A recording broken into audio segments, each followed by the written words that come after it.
નમસ્કાર મિત્રો, વેધર ઇન્ફોર્મેશનમાં આપનું સ્વાગત છે. હું છું પરેશ. ખાસ કરીને આજના વિડીયોને આપણે થોડીક અગત્યની ચર્ચા કરવાની છે. આજે તારીખ છે 16 ફેબ્રુઆરી 2025 અને રવિવાર.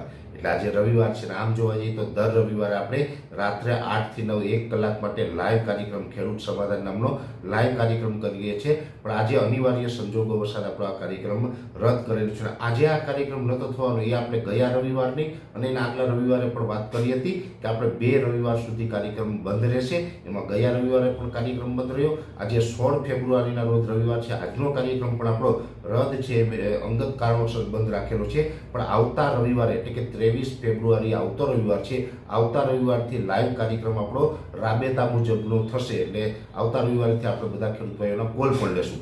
પણ દર રવિવારે આપણે જનરલી જે સિઝન વાઇઝ સવાલ આવતા હોય છે એનો જવાબ આપવાનો પ્રયત્ન કરવો છે.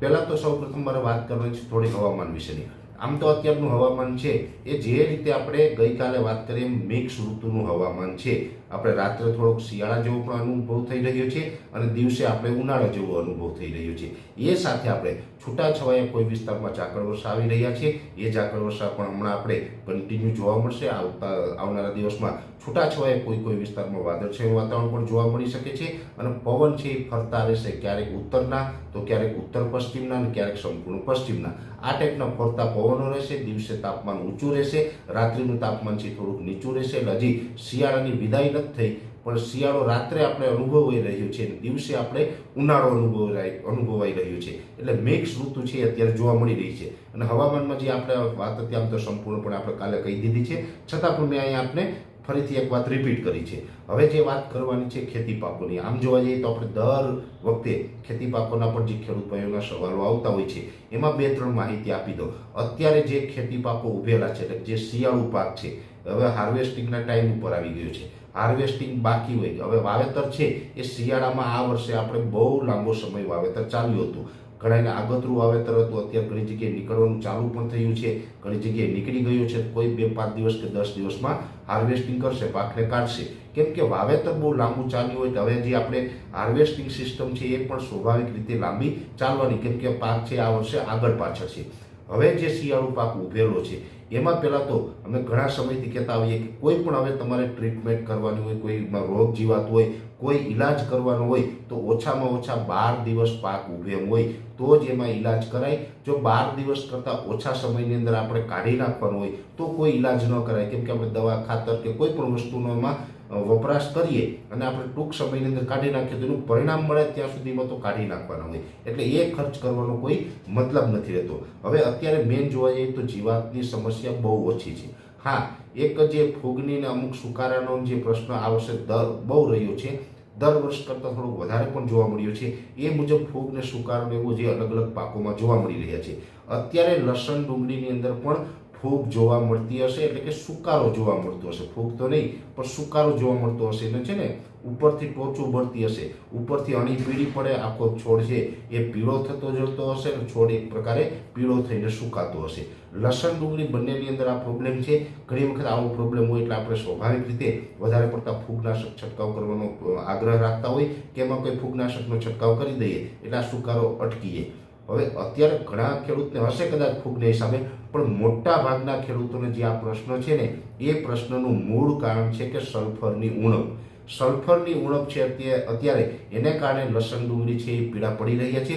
પીળા તો દર વખતે પડતા હોય તો દર વખતે પીળા પડે એમાં એક જ કારણ ન હોય, દર વખતે કોઈને કોઈ અલગ અલગ કારણ હોય છે. અત્યારે જે પીળા પડી રહ્યા છે ને એમાં જે અમે માર્કિંગ કર્યું છે પ્રમાણે સલ્ફરની ઉણપને કારણે જે લસણ, ડુંગળી છે એ પીળું પડીને સુકાઈ રહ્યા છે. એટલે અત્યારે જો આપણે લસણ, ડુંગળી છે એ 12 દિવસ કરતાં વધારે ઊભે હોય તો એને કોઈ પણ સારી કંપનીનું સલ્ફર આપવાનો પ્રયત્ન કરવો. સલ્ફર છે એ 2 રીતે આપી શકાય. સલ્ફર છે એ ગ્રેન્યુલ સ્વરૂપમાં આવે કે તમે જમીનમાં નાખી અને પાણી આપી દો એટલે સલ્ફર લાગી જાય છે. ઉપરથી સ્પ્રે કરીને પણ છાંટી શકાય. ઉપરથી સ્પ્રે કરવામાં પણ ગ્રેન્યુલ પણ આવે છે, પાવડર ફોર્મમાં પણ આવે છે, પ્રવાહી ફોર્મમાં પણ આવે છે. સલ્ફર તો અનેક સ્વરૂપોની અંદર ઉપલબ્ધ છે. એટલે જે પણ સ્વરૂપમાં લેવું હોય, પણ મૂળ મારું અનુમાન એવું છે કે અત્યારે જે લસણ ડુંગળી પીળા પડી રહ્યા છે એની અંદર સલ્ફર આપવાનો આગ્રહ રાખવો. સલ્ફર આપવાથી આ જે પીળું પડે છે એ પીળું પડતું અટકી જશે. હવે એ થઈ વાત લસણ ડુંગળીની, પણ એ બીજી વાત છે જીરુની. આમ જોવા જઈએ તો જીરુની અંદર આની પહેલાં પણ અમે અનેક વખત કહી ચૂક્યા છે, અત્યારે પણ કહીએ છીએ કે જીરુની અંદર કાળી ચરબી કોઈ જગ્યાએ જોવા મળી રહી છે, અને એમાં પણ હજી આવનારા દિવસમાં ઝાકળ વરસાદનું પ્રમાણ ને બધું જોવા મળે એટલે કાળી ચરબીમાં વધારો પણ થઈ શકે છે. હવે કાળી ચરબી છે એક પ્રકારે આમ જોવા જઈએ તો લગભગ વાયરલી કહી શકાય, એટલે એ છે ને હવા દ્વારા ફેલાતી હોય. એક છોડમાં પણ જો કાળી ચરબી આવે તો આખા ખેતરમાં પછી કાળી ચરબી ફરી વળે આખા ખેતરનું આપણું જીરું છે એ ફેલ થતું હોય છે.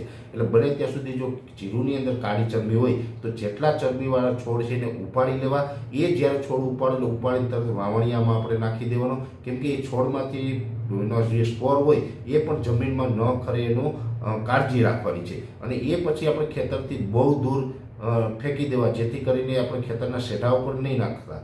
જો શેઢા ઉપર નાખેલું હોય તો પણ એ હવા દ્વારા પાછું ખેતરમાં આવી શકે છે.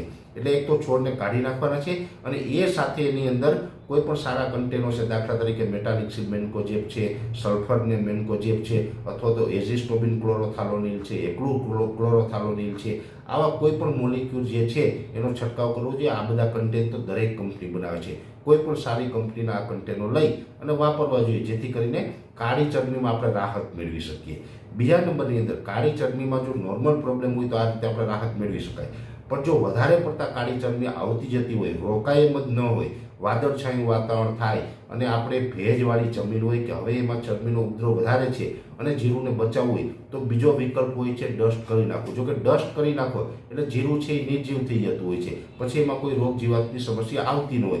ડસ્ટિંગ પાવડર ઘણા બધા આવે છે, દાખલા તરીકે મિથાઇલ પેરોથિયન ડસ્ટ આવે છે, સાયપરમેથ્રિન ડસ્ટ આવે છે, બીજા પણ અન્ય કન્ટેનો છે એ ડસ્ટિંગ પાવડર તરીકે આવતા હોય, જેમાં ડીપી લખેલું હોય, કન્ટેન લખેલું હોય, પાછળ ડીપી લખેલું હોય. જેવી રીતે દવા ઉપર ઈસી આવે, એસસી આવે છે, એસએલ આવે છે, આવી રીતે જે પાવડર ફોર્મમાં દવા હોય એની પાછળ ડીપી લખેલું હોય એટલે એને ડસ્ટિંગ પાવડર કહી શકાય. એ ડસ્ટિંગ પાવડર છે એનું અમુક ચકેડી આવે છે પાવડર ઉડાડવાની, અથવા તો એક કપડું હોય આછું, એ કપડાની અંદર ભરીને આપણે આમ ઉડાડી દઈએ આખા ખેતરમાં. એટલે ડસ્ટ પાવડર છે ને એ જીરું ઉપર તમે ઉડાડી દો ને એટલે જીરું છે ને એ વળી જાય.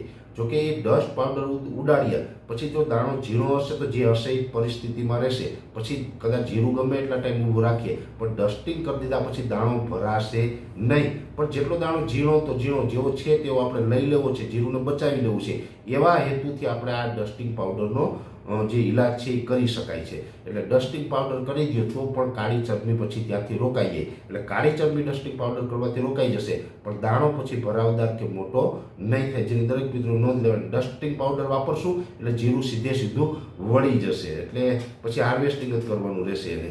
એટલે ખાસ કરીને લસણ ડુંગળી અને જીરુંની અંદર આ મોટી સમસ્યા છે.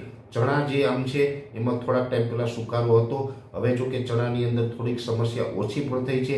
જે તે સમયે ફોસ્ફરસની ઉણપ હતી એટલે સફેદ અથવા તો ચણા છે એ ટાઈપના ભૂખરા રંગના થઈ અને ચણા છે એ સુકાતા હતા. એમાં અમે વારંવાર કીધું ફોસ્ફરસ આપવું હોય તો 12-1-0 જે કિલો પેકિંગમાં વોટર સોલ્યુબલ ખાતર આવે છે એ એક પંપમાં 100 ગ્રામ નાખીને છંટકાવ કરીએ તો ફોસ્ફરસની ઉણપ દૂર થાય ને આપણે ફોસ્ફરસ આપીએ એટલે એ સુકાતા બંધ થાય. આ ઇલાજ અમે બતાવ્યો તો એ પછી ઘણા બધા ખેડૂતોએ ઇલાજ પણ કર્યો છે અને એનાથી ચણામાં જે સુકારો હતો એ રોકાયો પણ છે. હજુ પણ કોઈને ચણાની અંદર આ સમસ્યા હોય તો આવું કરી શકે છે. બાકી બીજો જે પાક લાંબુ ઊભે એમ છે, હવે ચણામાં જે સુકારાની વાત થઈ, જીરુંમાં ચરબીની વાત થઈ, જે લસણ ડુંગળીના પ્રશ્નની વાત થઈ, આ સાથે જે બીજા ઘઉં હોય કે ચણા હોય, ધાણા જીરું હોય, રાયડો હોય કે લસણ ડુંગળી કોઈ પણ પાક હોય, લાંબો સમય હજી ઊભે એમ છે અને એનું જે ફ્લાવરિંગ છે એનું આપણે કદ વધારવું છે, વજન વધારવું છે અને સારી ક્વોલિટીવાળું કરવું હોય તો એની અંદર પણ આપણે અત્યારે હવે પોટાશ છે આપવું. પણ પોટાશ ક્યારે આપવાનું કે 12-15 દિવસ કરતાં વધારે ઊભે એમ હોય તો. આમ તો એકાદો પોટાશનો રાઉન્ડ લગભગ ખેડૂતોએ કર્યો હશે, ન કર્યો હોય તો પણ કરી શકાય. પોટાશ બધા સ્વરૂપમાં આવે છે. પોટાશ છે એ 50 કિલોના બેગમાં પણ આવે, જે જમીનની અંદર આપણે આપી શકાય. 1 એકરની અંદર 1 બેગ તમે નાખો તો ચાલે.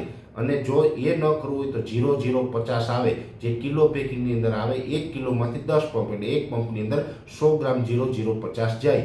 0-0-50 છે એ વોટર સોલ્યુબલ ખાતર આવે.